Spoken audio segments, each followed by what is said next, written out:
हिंदुओं को समझना चाहिए तुम कहां जाके माथा पट रहे हो। वहां जाकर तुम अपने पैसे को दे रहे हो जहां तुम्हारे गर्दनों को काटने की तैयारियां करी जा रही तुम्हारे ही पैसों से। जिस दिन इस देश का राष्ट्रवादी समाज इस अराजक भीड़ के विरोध में खड़ा हो गया, ये सारे के सारे जीजाजी बोलते हुए चरणों पैरों को हाथ लगाएंगे। एक दिन सूर्य से मैंने बस जरा सा यूं कहा, आपके साम्राज्य में ये अंधेरा क्यों कर रहा। तमा कर बोला, मैं अकेला क्या करूं, तुम निकम्मों के लिए मैं भला कब तक जलूं। आकाश की आराधना के चक्करों में मत पड़ो, संग्राम ये घनघोर है, कुछ मैं लड़ूं कुछ तुम लड़ो, सबकी सामूहिक लड़ाई है, ये देश सबका साझा है। इसी प्रकार राष्ट्रवाद की शक्ति को हमें संगठित रूप से दिखाना होगा, तब हम इस इस्लामिक जिहाद को इस देश के अंदर रोक पाएंगे, अन्यथा सब कुछ समाप्त हो जाएगा। तो हिंदुओं का यह संकल्प मार्च, जिसकी ग्राउंड रिपोर्ट ओ न्यूज़ हिंदी आपको लगातार दिखा रहा है। जंतर मंतर से आप अगर नजर घुमाएंगे तो पीछे मंडी हाउस तक की सभी सड़कें पूरी तरह से हिंदुओं से भरी हुई हैं और एक बड़ा संकल्प, बड़ा मार्च जो है वो आयोजित हुआ है। दीपक हिंदू जी हमारे साथ मौजूद है। दीपक जी, ये बताइएगा कि आज का संकल्प मार्च क्यों इतना खास है?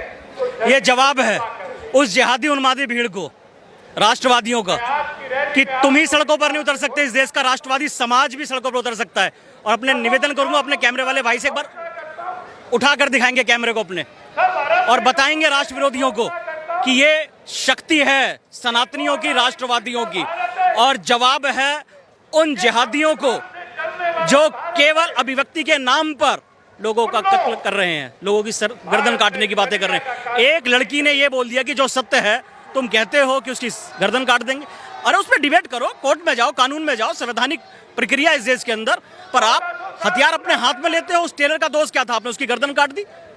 तो यह जवाब दिया जा रहा है उन राष्ट्र विरोधियों को कि तुम लोग यदि सड़कों पर उतर सकते हो तो राष्ट्रवादी लोग भी सड़कों पर उतर सकते हैं। अजमेर की दरगाह से जिस तरीके से इनाम रखा जा रहा है नुपुर शर्मा के नाम पर, और ये कहा जा रहा है कि मैं अपना घर भी जो है वो दे दूंगा जो नुपुर शर्मा की गर्दन ला करके देगा, तो क्या जो दरगाह पर हिंदू समाज जाता है उसको भी इससे सीख मिलेगा, कोई मैसेज जो है उसकी आंखें खुलेंगी? मैं तो शुरू से कहता हूं मस्जिद मदरसे से ही नेटवर्क इनका पूरा का पूरा टारगेट ये ऑपरेट कर रहे हैं। जो पूरा का पूरा इन जिहादियों का नेटवर्क है, मस्जिद मदरसों से इसको पूरे को ऑपरेट करा जा रहा है। सरकारों को तत्काल प्रभाव से संज्ञान लेकर इनकी सघन तलाशी अभियान चलाने चाहिए।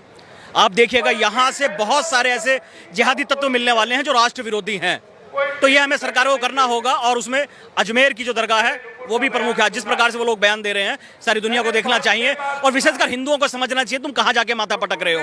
वहां जाकर तुम अपने पैसे को दे रहे हो जहां तुम्हारे गर्दनों को काटने की तैयारियां करी जा रही तुम्हारे ही पैसों से। हिंदू जी, ये बताइएगा कि लगातार जो